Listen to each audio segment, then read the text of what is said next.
Welcome back, everyone. If you're new, welcome. I'm Dark Hour 717, and this is the weekly news update for patch 318 in the Star Citizen verse. This is where we'll bring you the latest and greatest news from the past week of Star Citizen. And a lot of information has come out this past week, even with the lack of an Inside Star Citizen and no Star Citizen Live. As these two shows are on break, it does not mean that CIG has ceased working on improving the patch 318 with new updates. Before we get into all the details though, remember to hit that like and subscribe button if you like these updates, as it really does help get the videos out to more people, and I truly do appreciate it. Also, to all of you that have subscribed, thank you very much, and I want to especially say thank you for bringing the channel to over 5,000 subscribers. It really means the world to me to have everyone be a part of hitting that milestone, and I appreciate all of you very much. Make sure you stick around to the end of the video though to see how you can get entered in to win a chance for an Origin 100i starter pack. Currently we are still seeing the patch 318 on the PU servers, with 318.2 being moved to the standard PTU. With 318.2 though, we also see a playthrough of Xenothreat running through till Tuesday. Saturday we did see patch 318.1 move back to the ePTU, and after having been removed, it has been placed back in for data processing, which could be a sign of it being closer than ever to making it to the live servers. Patch 318.1 of course is not going to resolve all the issues, as the main focus really is to take care of just the most major problems with 318. That being the accessibility issues and general stability. What 318.1 did not seem to fix was some of the more major inventory issues, cargo grid issues, the refinery duplication bug, and more. These we generally do see a number of being fixed with the 318.2 build though. As discussed last week, 318.1 is in a locked state, meaning that no new fixes will be applied to it, and implementing any further fixes at this point will be put upon the 318.2 build. 318.2 though, which as stated is now in the general PTU, does fix a number of playability issues, including removing the trees from the Microtech River, as well as a somewhat more stable playing experience with fewer 30Ks, or at least in our experience. The inventory system seems to be working better in 318.2, with the exception of some minor issues with the cargo grid in the Vulture and the Reclaimer. These in turn can cause a little havoc when trying to sell RMC, but can usually be worked around to some degree by selling what is locked in a grid, then go move the items not recognized onto the grid that is. Also seen in 318.2 is more stability in the inventory when moving items from location to location. In 318.1 we still saw a number of times when reaching your destination, when going to move inventory from the ship to the new location, items you loaded are no longer on the ship, nor are they necessarily back where they were originally located, but lost in some type of limbo. Usually this is resolved by recopying the PTU account, but this issue does not appear to be occurring any longer in 318.2. So while we wait for 318.1 to hit the PU, we see further improvements being made to 318.2 that will bring the experience of patch 318 in general more fully to 180 degrees from its initial launch. With fingers crossed though, the true telling factor of whether the 19K errors and the 40K errors are resolved will be getting the patch 318.1 to live to be fully stressed by the entire playing community, as we do know that these issues and concerns were far less apparent in the PTU and only became the nightmare we know once they actually got on the PU servers. Other news this week did get released as more details on the expected wipe of patch 318.1, and what we did get this week is an announcement from Xylo stating that we want to provide a quick update on what to expect in the upcoming releases. Our initial goal was to avoid the need to wipe the database for the upcoming point patches. However, due to the current state of Alpha 318's database and the numerous hotfixes we've implemented since 318 went live, more than 50, we have concluded that a couple of full wipes, meaning AUEC, items, and reputation, will be necessary to further improve and stabilize the service. He goes on to say that for those interested in what's going on under the hood, alongside a myriad of changes that shook up our database, we uncovered an issue with the identity service related to player IDs, which was revealed through the error 40,014 that some of you may be encountering. While we've resolved this issue and many others like it, we'll still require a wipe to get all of our cogs and wheels back into the right place. For both Alpha 318.1 1 and 3.18.2, we will perform these wipes alongside a hearty list of improvements and optimizations, which will hopefully make your gaming experience much smoother. While we did already expect a partial wipe of in-game purchases, we now find out that due to the number of issues, it is necessary for the sake of the performance to do complete wipes on all aspects, including AUEC and rep.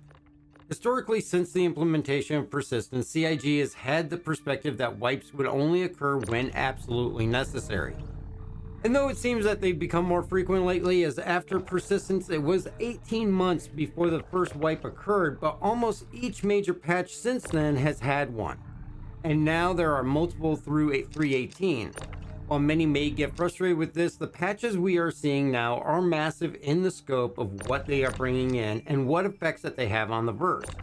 So overall, I'm not overly surprised for the need to do the additional wipes. As time goes on and we settle into the PES and server meshing, I would imagine that these will fall off again from being a repeating need with every patch. As far as what is new in the latest 3.18.2 PTU patch, well, the latest patch notes list a focus on general stability and bug fixes. Though the list of known issues does not appear to be any shorter, we do see the density manager optimizations being placed in the latest patch, which helps control the number of entities in the PU and be more aggressive on removing unnecessary ones. They also made more entitlement process improvements. The list of bug fixes does show mostly new fixes since the last patch notes, with key ones being having fixed the Argo Raft's cargo and after being sold, not removing it from the ship, making it available for sale again.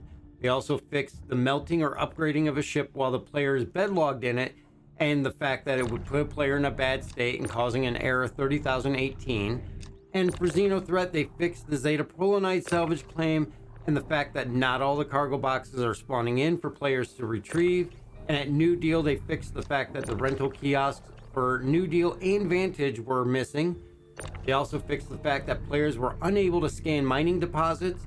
Also, that players were able to refine mine minerals twice using two separate refinement processing kiosks at the same time, earning double money on one load. They also fixed the latency that a player in any instance may experience, up to dozens of seconds for interactions.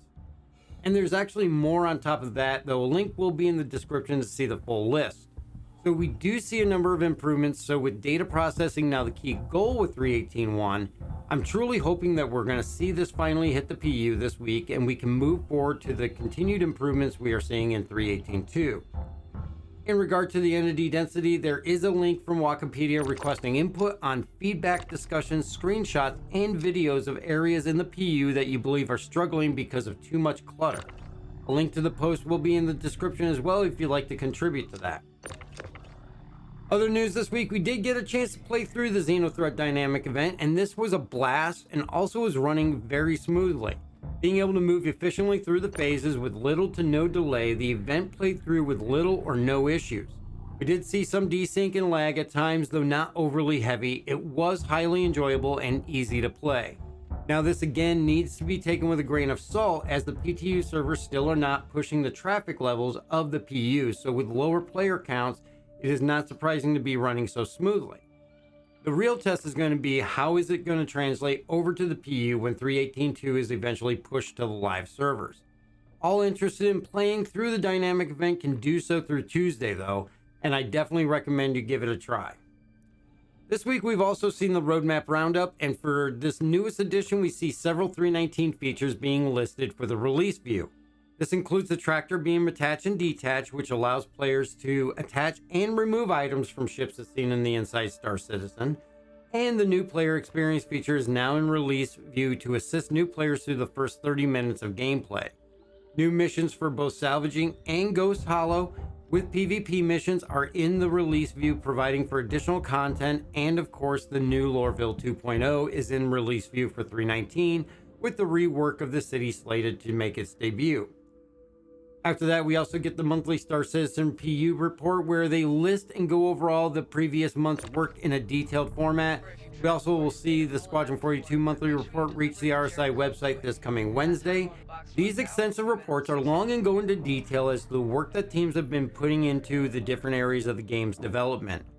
Some of the key points being the work done on the Argo SRV, which also states 2 unannounced vehicles having been worked on as well, all having went through the final art phase, as well as Whitebox being started on another unannounced vehicle.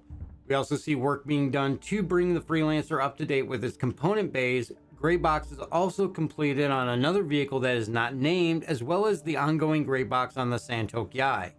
Many of these items we did see mentioned in the sprint report last week, and the completed Graybox discusses work on vehicle suspension system, which leads me to believe that this is the RSI links that they're discussing. The report continues to go into length on every aspect of the game and is a great read to really catch up on where the development stands. If you want to check it out though, a link is going to be in the description. And that is about it for this week, since there's no Inside Star Citizen or Star Citizen Live.